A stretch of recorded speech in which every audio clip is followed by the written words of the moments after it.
appena le 6 del mattino e abbiamo scelto di realizzare questo servizio all'alba perché secondo noi la vettura che proviamo quest'oggi rappresenta un po' l'alba di un nuovo giorno per il marchio Alfa Romeo. Stiamo parlando infatti della 4C, che segna il ritorno della casa di Arese alla produzione di una sportiva vera, nonché anche il ritorno della casa del Biscione negli Stati Uniti, un mercato in cui è mancata per moltissimi anni. Ma cos'è la 4C? La 4C è innanzitutto uno degli oggetti più belli che l'umanità abbia mai costruito. Guardatela, molto compatta, sportiva, affascinante, tipico stile italiano, tremendamente sexy. Ci sarebbe da guardarla per giorni senza mai staccarle le occhie di dosso. E poi la 4C forse è anche più bella sotto pelle che all'esterno, perché vanta delle soluzioni tecniche assolutamente esclusive. Pensate che monta un telaio monoscocca in fibra di carbonio che pesa appena 65 kg. Questa soluzione tecnica ad esempio è adottata da vetture come la Aventador e la Ferrari. Su questo telaio monoscocca in fibra di carbonio sono poi collegati telaietti in alluminio, tra cui quello posteriore che supporta il motore che è un 1750 cc realizzato in lega leggera con un ampio utilizzo di alluminio. Sviluppa una potenza di 240 cavalli che, considerando che devono portare a spasso appena 900 kg, regalano alla 4C un rapporto peso-potenza sensazionale che le regala prestazioni altrettanto sensazionali perché accelera da 0 a 100 in 4 secondi e mezzo. Quasi superfluo sottolineare che le ruote che scaricano a terra la potenza sono quelle posteriori.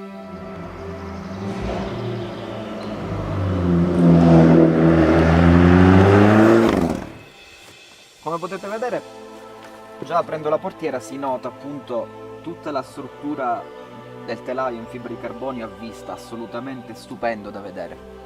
La 4C poi è praticamente rasoterra, infatti salire non è un'operazione molto agevole perché appunto bisogna scavalcare il telaio, però una volta dentro ci si sente su una vera vettura da corsa, abbracciati dalla fibra di carbonio, sedili a guscio molto contenitivo, molto sagomato, rasoterra, il volante piccolo, verticale, insomma ci si sente gasati da morire senza neanche partire. Paddle però un po' piccolini, nella guida impegnata bisogna andarli a cercare.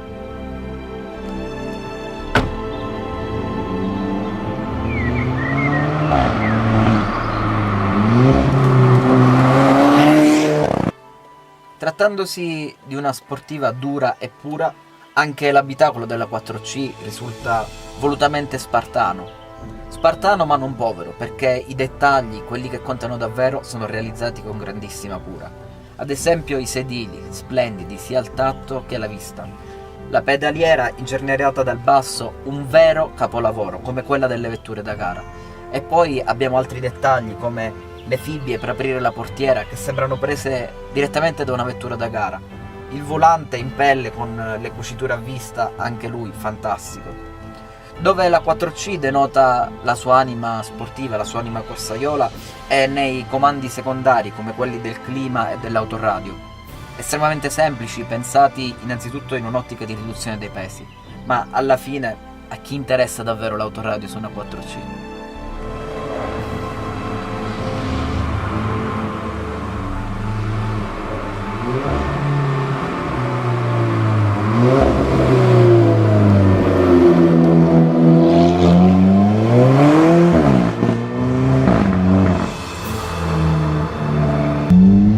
Ma come si comporta questa 4C su strada?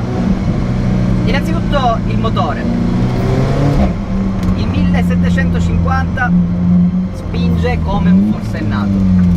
Ovviamente è facilitato dalla massa molto contenuta, dal peso ridotto della vettura, che fanno sembrare i 240 cavalli molti di più, perché la 4C è un fulmine, ha un'accelerazione sensazionale, tanta coppia sin dal basso, molto a lungo in alto. C'è un filo di turbo lag che però non dispiace perché dà sapore, dà carattere a questo motore.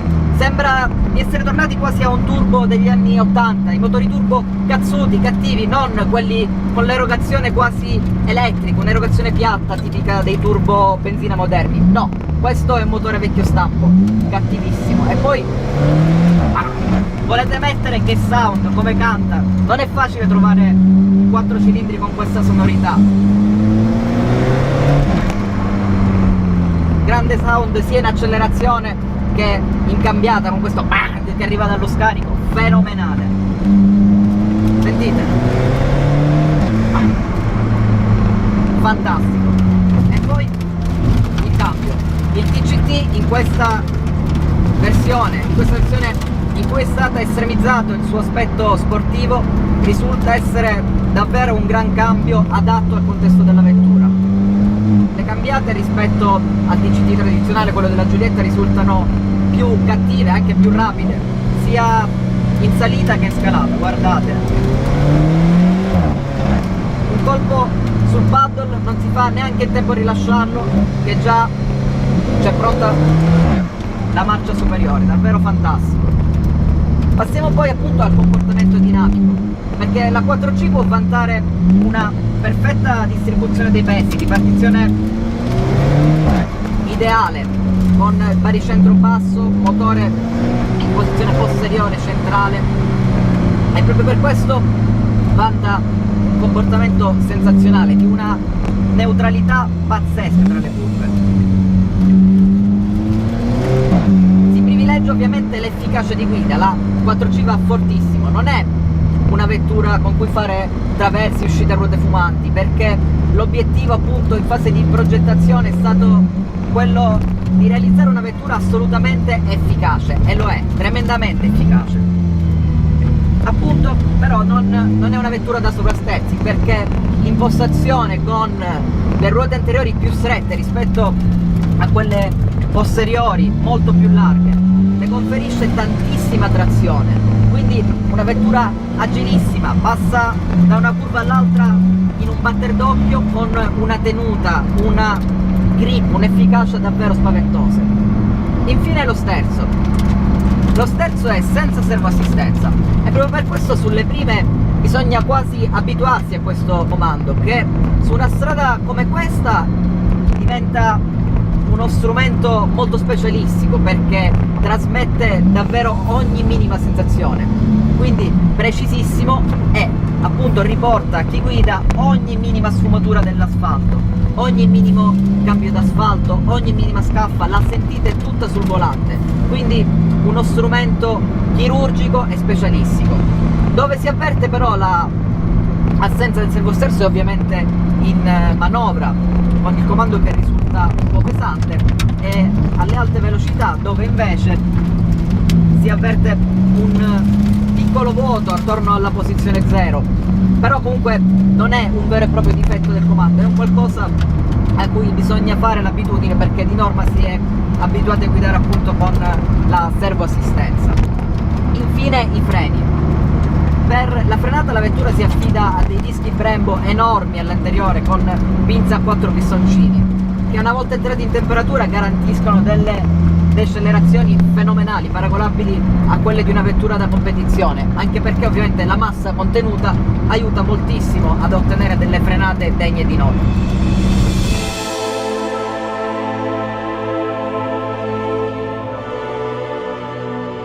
Massa contenuta che aiuta anche i consumi, che sono nell'ordine dei 10-12 km al litro, quindi dei consumi normalissimi.